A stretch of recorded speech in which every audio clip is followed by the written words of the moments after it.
उठो, जागो और तब तक मत रुको जब तक लक्ष्य हासिल ना हो जाए। लक्ष्य निर्धारित होना चाहिए, चाहे वो वर्दी का लक्ष्य हो, चाहे वो सरकारी जॉब का लक्ष्य हो, और इसके लिए तपना होगा। तो दोस्तों, आज का सवाल, एशियाई खेलों में स्वर्ण पदक प्राप्त करने वाली पहली भारतीय महिला की बात की जा रही है। दोस्तों देखिए, हर एक इम्पोर्टेंट प्रश्न है आपके लिए। 50 प्रश्नों का एमसीक्यू फॉर्मेट में आपके लिए इस तरह से लाइव क्लासेस लाते हैं ताकि आप कुछ सीख सके और आपका जो एग्ज़ाम है वो क्रैक हो सके।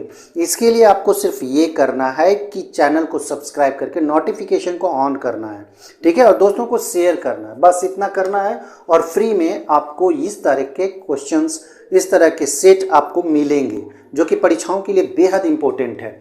एशियाई खेलों की यहाँ पे चर्चा की जा रही है, तो सबसे पहले जानें कि एशियाई खेलों की शुरुआत कब की गई थी। इसकी शुरुआत जो की गई थी, याद रखना है, शुरुआत की गई थी 1951 ईस्वी में, ठीक है। 1951 ईस्वी में एशियाई खेलों की सबसे पहले शुरुआत की गई थी। कहाँ की गई थी? तो नई दिल्ली में। इसे भी याद रखें, नई दिल्ली में सबसे पहले कहाँ शुरुआत की गई थी? तो नई दिल्ली में शुरुआत की गई थी एशियाई खेलों की 1951 ईस्वी में। अगर बात कर लें कि सबसे पहली भारतीय जो कि क्या जीती थी, वो स्वर्ण जीती थी, गोल्ड मेडल जीती थी, तो वो थी कमलजीत सिंधु, ठीक है, कमलजीत सिंधु, जो कि 400 मीटर के दौर में, 400 मीटर के दौर में, ठीक है, स्वर्ण जीती थी।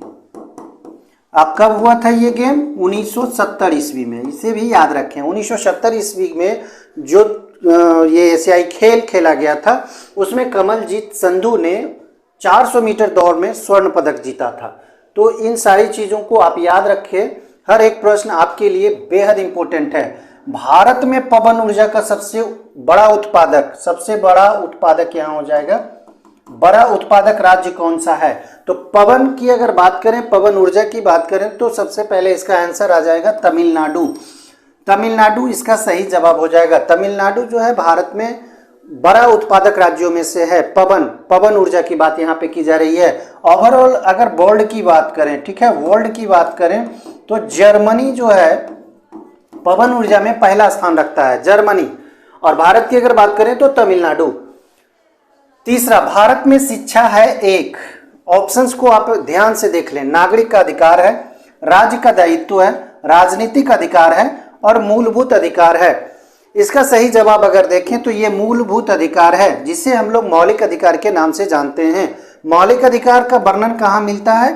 संविधान में मौलिक अधिकार का वर्णन कहाँ मिलता है? भाग 3 में मिलता है, याद रखना है, भाग 3 में मिलता है। और अनुच्छेद जो है ये 12 से लेके 35 तक, अनुच्छेद 12 से 35 तक में मौलिक अधिकार का वर्णन किया गया है। मौलिक अधिकार हम लोगों का कितना है? 6 प्रकार के मौलिक अधिकार हैं। 6 प्रकार के मौलिक अधिकार हैं, याद रखना है। 7 प्रकार के थे, एक हटा दिया गया है। 6 प्रकार के ही मौलिक अधिकार दिया गया है, नागरिकों को दिया गया है, संविधान देता है, भाग 3 में अनुच्छेद 12 से 35 में। अब यहाँ पे बात करना है कि भारत में जो शिक्षा है इसे एक मौलिक अधिकार के रूप में कब दिया गया है, ये भी याद रखें। पहले ये वर्णित नहीं था, लेकिन बाद में मौलिक अधिकार को इस मौलिक अधिकार के रूप में शिक्षा को शामिल किया गया है। कब? तो 86वां संविधान संशोधन जो हुआ था, 86वां संविधान संशोधन। ये सारी पॉइंट को आप याद करें या फिर नोट कर लें। संविधान संशोधन, 86वां संविधान संशोधन कब हुआ था? तो 2002 ईस्वी में। देखिए, हर एक पॉइंट को नोट करते जाएं, स्क्रीनशॉट ले लें या फिर याद रखें, ठीक है। याद रखें, 86वां संविधान संशोधन 2002 में हुआ था, जिसके तहत क्या किया गया था?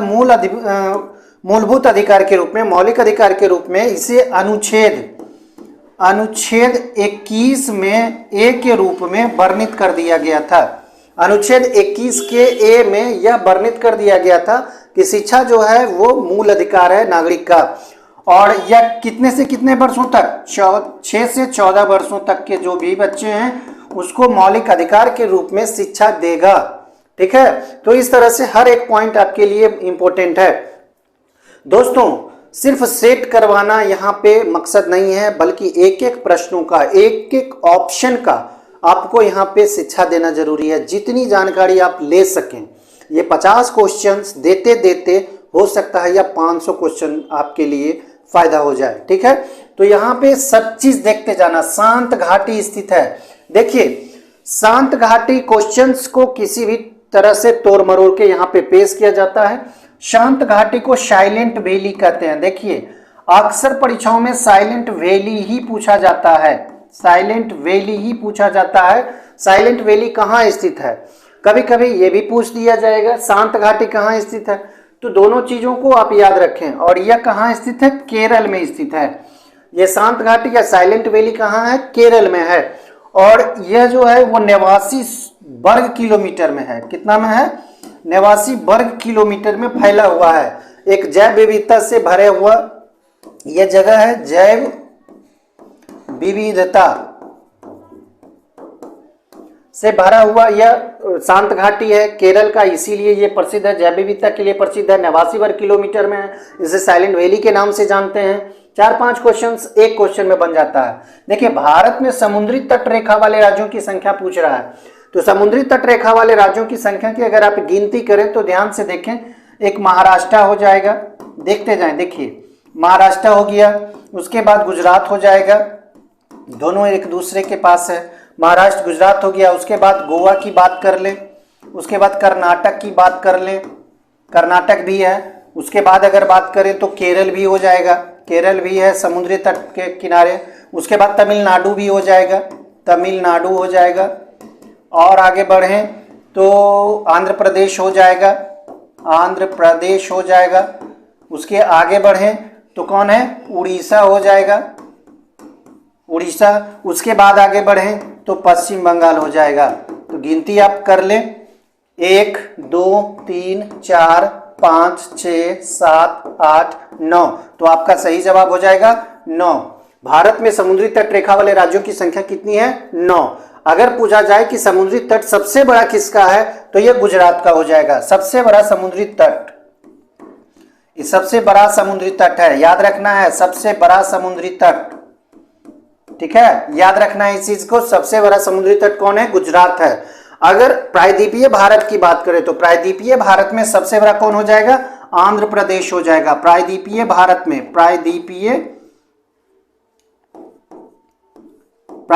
भारत की अगर हम बात करें तो सबसे बड़ा समुद्री तट किसका हो जाएगा, सबसे बड़ा समुद्री तट किसका हो जाएगा, आंध्र प्रदेश का हो जाएगा। याद रखना है, हर एक पॉइंट को आपको याद रखना है। देखिए तैयारी कराई जा रही है, ना कि हम सिर्फ सेट करवा रहे हैं।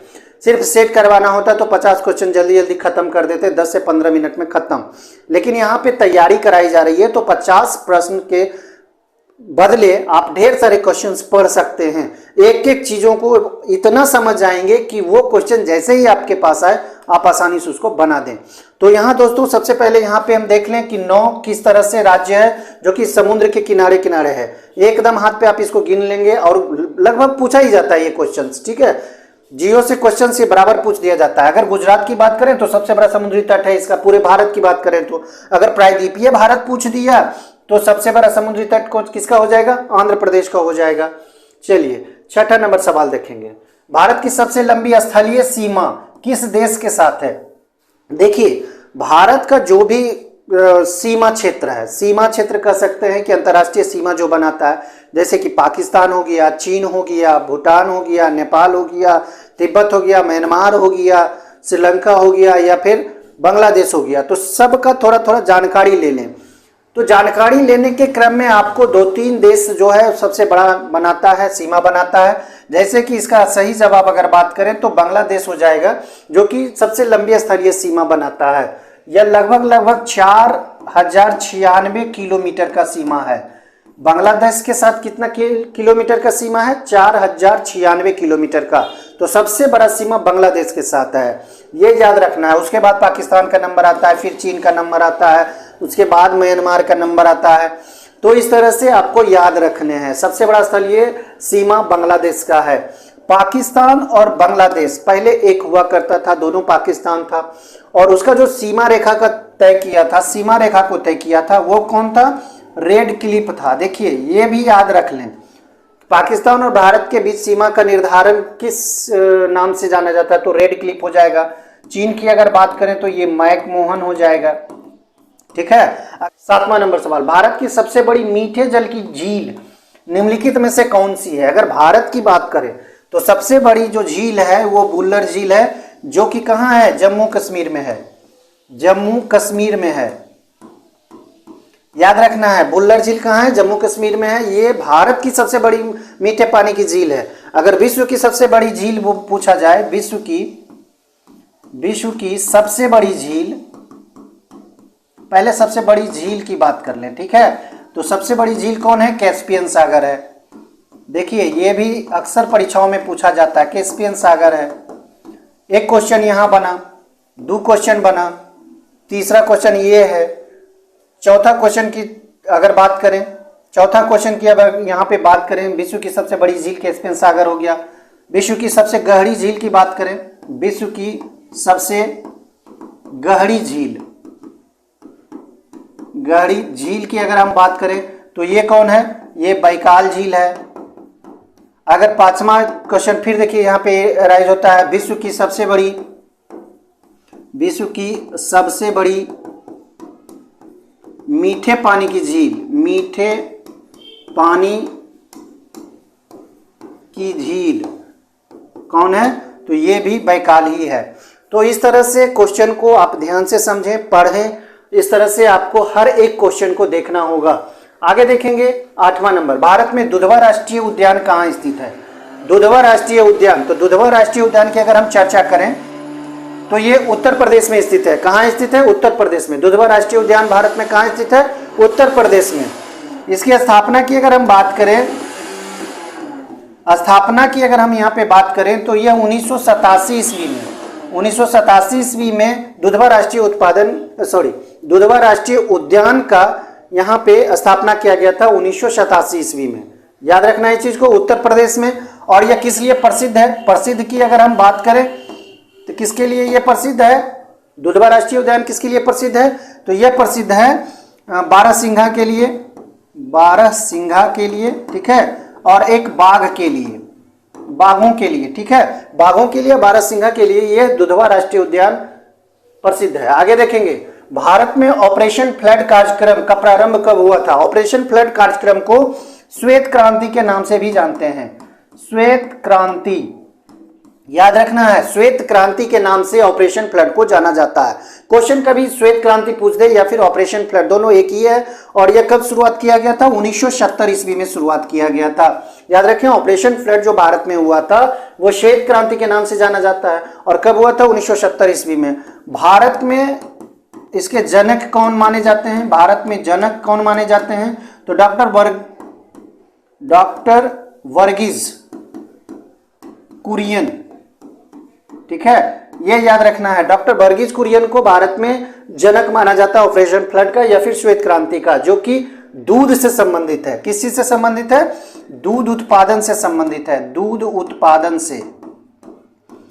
उत्पादन से। देखिए यहां भी 3-4 क्वेश्चन हो गए। ऑपरेशन फ्लड किससे संबंधित है? दूध उत्पादन से संबंधित है। श्वेत क्रांति किससे संबंधित है? दूध उत्पादन से संबंधित है। यह कब शुरुआत किया गया था? 1970 ईस्वी में शुरुआत किया गया था। भारत में किसने शुरू किया था? तो डॉक्टर वर्गीज कुरियन को इसका जन्मदाता भी माना जाता है। इस तरह से प्रश्न को पढ़ना है, रिवाइज करना है। ठीक है, आगे देखें अगला क्वेश्चन 10वां नंबर हो जाएगा, भारत एशिया के किस भाग का हिस्सा है? तो ये आसान है, इसको आप समझ लें, ये दक्षिण एशिया का हिस्सा है। भारत किधर है? दक्षिण एशिया। आगे, भारत के अक्षांशीय विस्तार में लगभग कितने डिग्री का अंतर आता है? लगभग कितने डिग्री का अंतर आता है ये बताना है।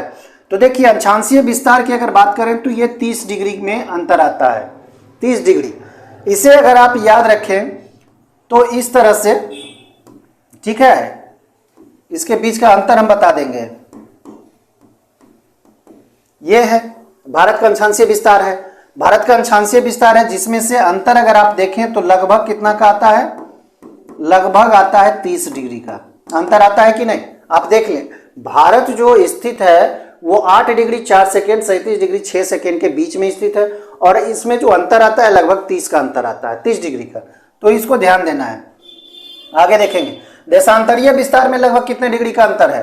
फिर यहाँ देखिए वही क्वेश्चन है, लेकिन अंतर इतना हुआ है कि देशांतरीय विस्तार पूछा जा रहा है। तो देशांतरीय विस्तार में भी ये 30 डिग्री का ही अंतर है आपको। भारत में स्वर्ण मुद्राएं किसने चलाई? ये 2-3 बार करवा चुके हैं, ये कुषाण शासक के द्वारा चलाई गई है। आगे देखेंगे 14 नंबर, चौसा का युद्ध किसके किसके बीच हुआ था? देखिए चौसा का युद्ध किसके किसके बीच हुआ था, इसके बारे में अगर आप चर्चा करें तो चौसा का युद्ध जो हुआ था यह हुआ था हुमायूं और शेर शाह के बीच में। हुमायूं और शेर शाह के बीच में चौसा का युद्ध हुआ था। चौसा का युद्ध कब हुआ था? 1539 ईस्वी में। 1539 ईस्वी में। कहाँ है चौसा? बक्सर में है। बक्सर में है चौसा, जो कि बिहार में पड़ता है। बिहार का एक जिला है, ठीक है, बक्सर। और बक्सर में कहाँ है? चौसा में युद्ध हुआ था 1539 ईस्वी में, ठीक है। आगे देखेंगे 15 नंबर सवाल, एलिफेंटा की गुफाएं मुख्य रूप से किस वंश से संबंधित है? तो एलिफेंटा की गुफाएं कहाँ है? ये है महाराष्ट्र में। एलिफेंटा की गुफाएं कहाँ है? महाराष्ट्र में है। और यह किस वंश से संबंधित है? तो राष्ट्रकूट से संबंधित है, क्योंकि राष्ट्रकूट वंश के शासक ही एलिफेंटा गुफा का निर्माण किया है। और राष्ट्रकूट के अगर संस्थापक की बात करें, संस्थापक की अगर हम बात करें तो दंती दुर्ग को माना जाता है। दंती दुर्ग, ठीक है, दंती दुर्ग को माना जाता है संस्थापक राष्ट्रकूट का, ठीक है। और इसमें इस गुफा में किस चीज का मूर्ति है? किस चीज का है? तो अर्धनारीश्वर। अर्धनारीश्वर,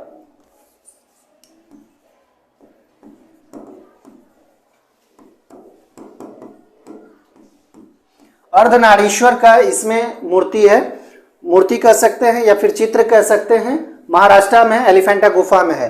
और इसे 1989 ईस्वी में 1989 ईस्वी में विश्व धरोहर की सूची में शामिल किया गया है। विश्व धरोहर की सूची में शामिल किया गया है। किसको? एलिफेंटा की गुफा को। याद रखना है, एलिफेंटा की गुफा को रखा गया है। अगला देखिए, विश्व के किस प्राकृतिक प्रदेश में सर्वाधिक वर्षा तापांतर पाया जाता है? किस प्राकृतिक प्रदेश में सर्वाधिक वर्षा वार्षिक तापांतर? तो ये टैगा प्रदेश हो जाएगा इसका सही जवाब। आगे देखेंगे 17, विश्व की सबसे व्यस्तम व्यापारिक नदी। व्यस्तम व्यापारिक नदी की बात की जाए तो ये राइन है। और यह कहाँ है? यूरोप में स्थित है, ठीक है। आगे देखेंगे 18, एस्किमो जनजाति के लोग स्लेज का निर्माण करते हैं। किससे करते हैं ये बताना है। तो स्लेज का जो निर्माण करते हैं ये सील की हड्डियों से करते हैं। सील की हड्डियों से करते हैं। बर्फ में एस्किमो के जनजाति रहते हैं। कहाँ रहते हैं?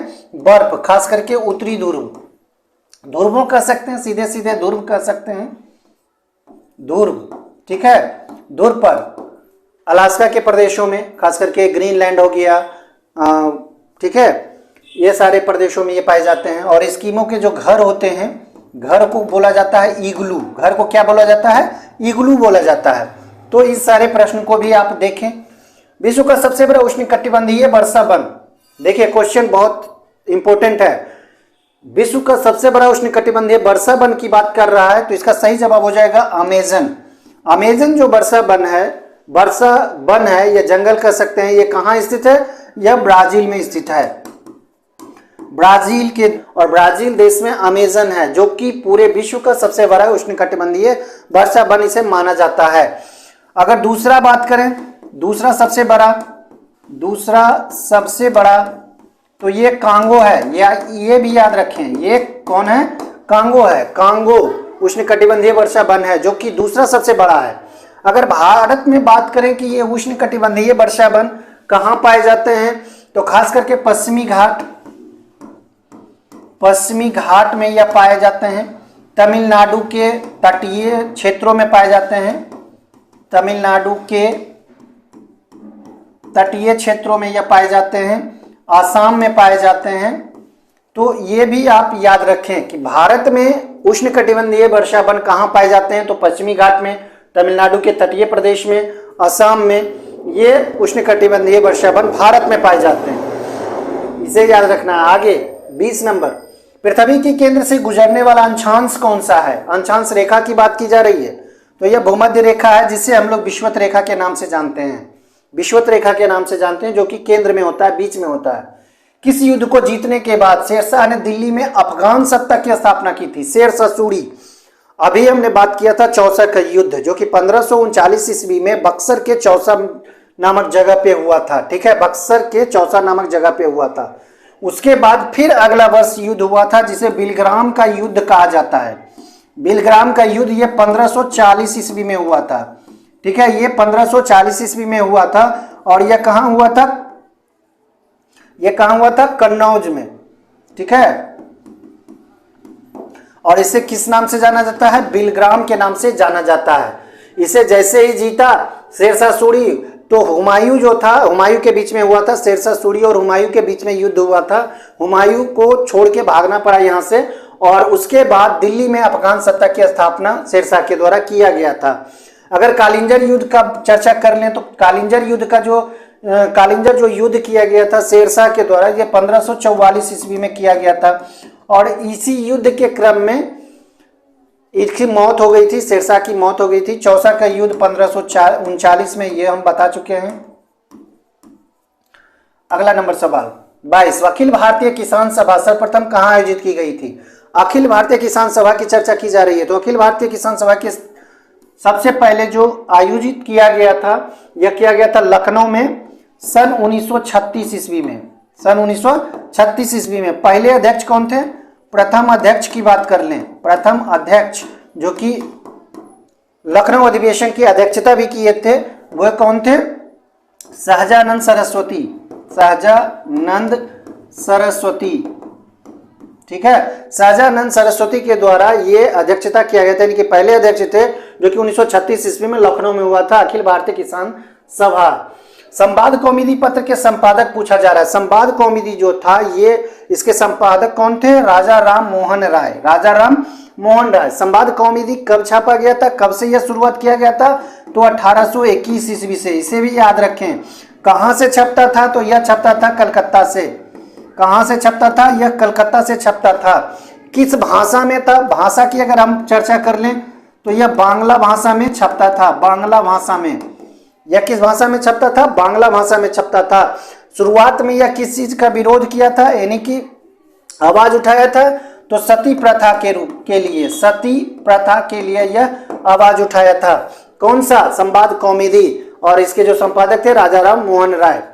आगे देखेंगे 24, एरन अभिलेख का संबंध किस शासक से है? एरन अभिलेख, शायद अगर आप हर वीडियो देखते होंगे तो एरन अभिलेख का चर्चा हम कर चुके हैं। एरन अभिलेख में सबसे पहले सती प्रथा का उल्लेख मिलता है। सती प्रथा का प्रथम उल्लेख कह सकते हैं। सती प्रथा का प्रथम उल्लेख एरन अभिलेख में मिला था। और यह कब प्राप्त किया गया था? 510 ईस्वी में। कब प्राप्त किया गया था? 510 ईस्वी में एरन अभिलेख। और यह किससे संबंधित है? तो गुप्त वंश का भानुगुप्त से। गुप्त वंश का एक शासक था भानुगुप्त। आगे, हर्षवर्धन के समय में कौन सा चीनी तीर्थयात्री भारत आया था? हर एक प्रश्न आपके लिए इंपॉर्टेंट है। मेहनत करके 50 प्रश्नों का यह सेट तैयार किया जाता है। आप लोग देखें और हर प्रश्नों को देख सकते हैं, और कमेंट में आप इसका आंसर भी दे सकते हैं। आप कितना सही किए ये भी बता सकते हैं। तो हर्षवर्धन की अगर चर्चा कर लें तो हर्षवर्धन कब राजा बना था, ये भी हम करवा चुके हैं। 606 ईस्वी में राजा बना था। हर्षवर्धन को हर्ष के नाम से भी जाना जाता है।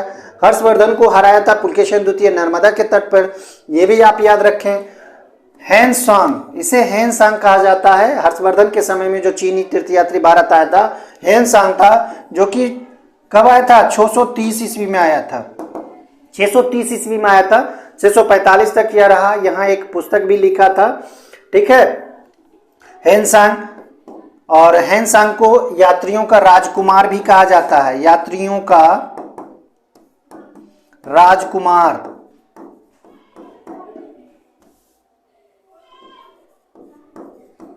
राजकुमार भी कहा जाता है हेनसांग को। 630 ईस्वी में आया था। 606 में हर्षवर्धन राजा बना था।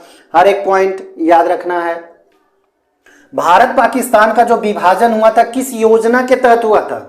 देखिए क्वेश्चन कितना इंपॉर्टेंट है। किस योजना के तहत हुआ था भारत और पाकिस्तान का बंटवारा? तो ये कौन सा योजना था? ये माउंटबेटन योजना था। ये कौन सा योजना था? माउंटबेटन योजना था। और यह कब आया था? माउंटबेटन योजना आया था जून में आया था 1947 ईस्वी में। और इसी योजना के तहत भारत और पाकिस्तान का बंटवारा होना था, विभाजन होना था। आगे देखेंगे, भारतीय राष्ट्रीय कांग्रेस के सबसे अधिक समय तक अध्यक्ष कौन रहे हैं? राष्ट्रीय कांग्रेस के सबसे अधिक समय तक बात करें तो अबुल कलाम आजाद थे। कब से कब तक थे यह भी याद रखना है, 1940 ईस्वी से 45 तक, 1940 से 45 तक भारतीय राष्ट्रीय कांग्रेस के अध्यक्ष रहे थे, जो कि सबसे लंबा अवधि है। ठीक है, अबुल कलाम आजाद सबसे युवा भी बने थे। ये कब? 1923 ईस्वी के अधिवेशन में भी ये अध्यक्षता कर चुके हैं और उस समय ये सबसे युवा थे। ठीक है, सबसे युवा कांग्रेस अध्यक्ष की अगर बात करें तो अबुल कलाम आजाद को ही माना जाता है। देखिए, भारत में जब क्रिप्स मिशन आया उस समय भारत का वायसराय कौन था? क्वेश्चंस इंपॉर्टेंट है, इसलिए इसके सारी चीजों को, तथ्यों को हम बताएंगे यहाँ पे। देखिए, जिस समय क्रिप्स मिशन भारत आया था उस समय लॉर्ड लिथगो का शासन था, लॉर्ड लिन लिथगो। और इसका जो कार्यकाल था, कार्यकाल आप इसका जान लें, कार्यकाल जो था यह था 1936 से 43 तक, 1936 से 43 तक किसका कार्यकाल था? लॉर्ड लिन लिथगो का। अगर इस समय ब्रिटेन के प्रधानमंत्री की बात करें, ये भी आप समझ लें, ब्रिटेन के प्रधानमंत्री उस समय कौन थे? प्रधानमंत्री उस समय कौन थे? तो ये विंस्टन चर्चिल थे, विंस्टन चर्चिल उस समय ब्रिटेन के प्रधानमंत्री थे। क्रिप्स मिशन भारत कब आया था? भारत कब आया था? कब आया था? ये आया था मार्च को आया था, 1942 ईस्वी को आया था। ठीक है, हर एक पॉइंट आपके लिए इंपॉर्टेंट है। अगला पॉइंट एक और है, भारत कब आया था? मार्च 1942 में। 3 सदस्य था, 3 सदस्य इसमें था। कौन कौन था? एक तो क्रिप्स खुद था, क्रिप्स था। उसके बाद एक कौन था? पैथिक लॉरेंस था। एक और था एबी एलेक्जेंडर।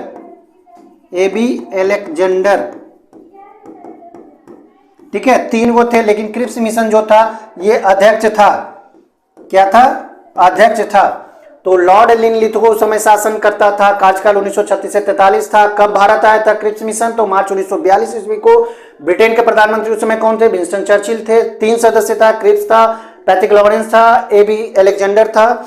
अध्यक्ष कौन था? तो क्रिप्स था। और इसको उत्तर दिनांकित चेक भी बोला था। किसने? महात्मा गांधी ने उत्तर दिनांकित चेक बोला था। महात्मा गांधी के द्वारा यह वक्तव्य आया था, महात्मा गांधी। ठीक है, इसे भी याद रखें, महात्मा गांधी के द्वारा उत्तर दिनांकित चेक क्रिप्स मिशन को कहा गया था। आगे 29, दक्षिण अफ्रीका में महात्मा गांधी द्वारा प्रकाशित पत्रिका का नाम क्या था? इसका सही जवाब हो जाएगा इंडियन ओपिनियन, जो कि कब छपा था? 1905 ईस्वी में। 1905 ईस्वी से यह छप रहा था, भिन्न भिन्न भाषाओं में, 3-4 भाषाओं में यह छपता था। 30 नंबर सवाल, 1937 के चुनाव में कांग्रेस द्वारा बहुमत प्राप्त प्रांतों की संख्या। तो बहुमत प्राप्त अगर बात करें तो 6, लेकिन यह सरकार 7 में बनाया था। ठीक है, कांग्रेस द्वारा बहुमत लिया गया था। कहाँ कहाँ हुआ था? तो यह मोटा मोटी अगर जाने तो बंबई में हुआ था। ठीक है, उस समय बंबई, महाराष्ट्र और गुजरात नहीं था, बंबई ही कहलाता था। मद्रास में भी इसका बहुमत आया था, उड़ीसा में यह बहुमत आया था, बिहार में बहुमत आया था। और बात कर लें तो मध्य प्रांत में भी इसका बहुमत था, मध्य प्रांत, संयुक्त प्रांत में भी इसका बहुमत था। ठीक है, तो इस तरह से 4-2 6 में पूर्ण बहुमत आया था। आगे देखेंगे, अगला सवाल 31 नंबर, निम्नलिखित में से किसने भारतीय राष्ट्रीय कांग्रेस, यहां हो जाएगा, कांग्रेस के कराची अधिवेशन की अध्यक्षता की थी? याद रखना है, भारतीय राष्ट्रीय कांग्रेस के कराची अधिवेशन की अध्यक्षता किसने की थी? तो इसका सबसे सही जवाब हो जाएगा वल्लभ भाई पटेल। ये कराची अधिवेशन की अध्यक्षता की थी। कब हुआ था कराची अधिवेशन? 1931 ईस्वी में। 1931 ईस्वी में कराची अधिवेशन हुआ था और इसमें यह निर्णय लिया गया था। निर्णय क्या लिया गया था? निर्णय लिया गया था कि कांग्रेस के तरफ से,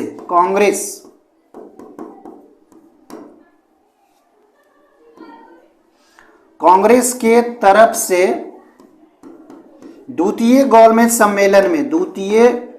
गोलमेज सम्मेलन महात्मा गांधी के पर ठप्पा लगा था, महात्मा गांधी भाग लेंगे। ठीक है, महात्मा गांधी भाग लेंगे। कहाँ होगा वो गोलमेज सम्मेलन? 1931 ईस्वी में लंदन में। कहाँ होगा? 1931 ईस्वी में लंदन में गोलमेज सम्मेलन होगा। गोलमेज सम्मेलन, गोलमेज सम्मेलन द्वितीय गोलमेज सम्मेलन याद रखना है। हर एक पॉइंट आप याद कर लें। कराची अधिवेशन की अध्यक्षता की थी वल्लभ भाई पटेल और यह कब हुआ था? 1931 ईस्वी में। इसमें निर्णय लिया गया था कि कांग्रेस की तरफ से कौन भाग लेंगे? महात्मा गांधी भाग लेंगे। द्वितीय गोलमेज सम्मेलन में महात्मा गांधी भाग लिए हैं 1931 ईस्वी में लंदन में। याद रखना है हर एक चीज को। अगला, निम्नलिखित में से किसमें कोबाल्ट उपस्थित रहता है? तो कोबाल्ट अगर बात करें तो विटामिन B12 में कोबाल्ट उपस्थित होता है। अगला क्वेश्चन, स्तनधारियों में निषेचन कहाँ होता है? तो यह गर्भाशयी नलिका में, जिसको फिलिपियन ट्यूब भी बोला जाता है। ये दोनों ऑप्शंस में से कोई भी ऑप्शन अगर रहे, फिलिपियन ट्यूब या गर्भाशयी नलिका, उसका सही जवाब हो जाएगा।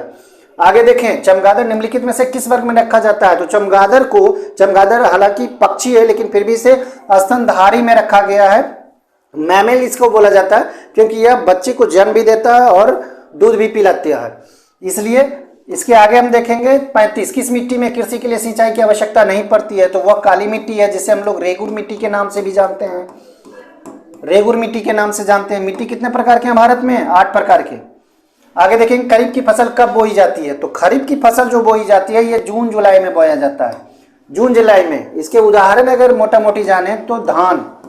ठीक है, उसके बाद आगे देखेंगे रबी की फसल कब बोई जाती है? तो यह अक्टूबर नवंबर में बोया जाता है। अगर मोटा मोटी जाने तो गेहूं को रबी फसल बोला जाता है और इसके साथ जो भी फसलें उगाई जाती है तो उसे हम लोग रबी फसल के नाम से जानते हैं। किन कोशिकाओं में नाभिक नहीं होता है? क्वेश्चन देखिए, किन कोशिकाओं में नाभिक नहीं होता है? तो लाल रक्त कोशिका इसका सही जवाब हो जाएगा, जिसको हम लोग अंग्रेजी में RBC भी कहते हैं, रेड ब्लड कॉर्पस्कल्स भी कहते हैं। इसमें नाभिक नहीं होता है। ठीक है, नाभिक नहीं होता है। ऊंट और लामा को छोड़ के ये अपवाद में है। ये कह सकते हैं कि हीमोग्लोबिन के कारण क्या होता है? लाल होता है। इसमें हीमोग्लोबिन पाया जाता है। प्लेटलेट की बात करें तो इसको थ्रोम्बोसाइट भी कहते हैं, थ्रोम्बोसाइट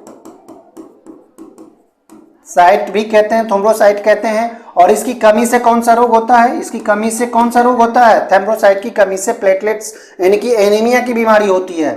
प्लेटलेट्स अगर कम जाता है शरीर में, खून में, तो कौन सी बीमारी होती है? एनीमिया की बीमारी होती है। इसे थ्रोम्बोसाइट भी कहते हैं। मोनोसाइट को ल्यूकोसाइट भी कहा जाता है, मोनोसाइट को क्या बोला जाता है? ल्यूकोसाइट कहा जाता है। ल्यूकोसाइट को WBC या फिर व्हाइट ब्लड कॉर्पस्कल्स के नाम से भी जानते हैं और इसे श्वेत रक्त कणिका भी कहा जाता है, श्वेत रक्त कणिका। ठीक है, श्वेत रक्त कणिका भी से WBC को कहा जाता है। और अगर इसकी कमी हो जाए खून में तो कौन सा रोग होता है? ब्लड कैंसर होता है। कौन सा रोग होता है? ब्लड कैंसर रोग होता है। तो इसे भी आप याद रखें। 39, RNA का प्राथमिक कार्य होता है। हर एक क्वेश्चन आपके लिए इतना इंपॉर्टेंट है, आप सोच नहीं सकते। क्वेश्चन सभी पूछा गया क्वेश्चन होता है और इंपॉर्टेंट सवाल 50 प्रश्नों का यह जो जमावड़ा है आपके लिए बेहद इंपॉर्टेंट है। यह फुल्ली क्लास लिया जा रहा है। RNA कह सकते हैं राइबोज न्यूक्लिक एसिड इसे बोला जाता है, राइबोज न्यूक्लिक एसिड इसे कहा जाता है। राइबोज न्यूक्लिक एसिड के नाम से जानते हैं, जो कि प्रोटीन संश्लेषण में भाग लेता है, प्रोटीन संश्लेषण करता है। आगे देखेंगे, सुजाता किस पशु की प्रजाति है? ये गाय है, डिस्कशन इसमें नहीं करना है। आगे देखेंगे, ये नाम है लाल सिंधी। लाल सिंधी जो है ये भी गाय की प्रजाति है, ये भी पूछा जाता है प्रश्नों में। आगे देखिए, मैरिनो किसकी प्रजाति है? तो मैरिनो जो होता है ये भेड़ की प्रजाति है, याद करते जाना है। भारत में श्वेत क्रांति के जनक हम बता चुके हैं, डॉक्टर वर्गीज कुरियन को कहा जाता है। श्वेत क्रांति ऑपरेशन फ्लड को भी बोला जाता है, जो कि 1970 ईस्वी में हुआ था। यह श्वेत क्रांति ऑपरेशन फ्लड दूध से संबंधित है, दूध के उत्पादन से संबंधित है। कृत्रिम गर्भाधान के लिए बैल का जो बीज होता है, जिसको सीमेन बोला जाता है, किसमें सुरक्षित रखा जाता है? तो इसको द्रव नाइट्रोजन में रखा जाता है, द्रव नाइट्रोजन में। और सबसे पहला कृत्रिम गर्भाधान कह सकते हैं, सबसे पहला भारत की अगर बात करें तो यह 1937 ईस्वी में हुआ था। 45, रानीखेत रोग किससे संबंधित है? आसान है, लेकिन इंपॉर्टेंट है, यह मुर्गी से संबंधित है। रानीखेत नाम का एक वायरस होता है, रानीखेत नाम का यह वायरस होता है, वायरस डिजीज है ये, और एक प्रकार का यह क्या है, संक्रामक बीमारी है। यह कौन सा बीमारी है, संक्रामक बीमारी है, इसे भी याद रखना है। आगे लाल क्रांति, रेड रेवोल्यूशन किससे संबंधित है, तो यह किससे संबंधित हो जाएगा, मांस उत्पादन से हो जाएगा। टमाटर भी इसमें आ जाएगा जो कि लाल होता है, टमाटर मांस, ये लाल क्रांति के हिस्से हैं। और यह कब शुरू किया गया था, 1980 ईस्वी में शुरू किया गया था, विशाल तिवारी नाम से, विशाल तिवारी के द्वारा।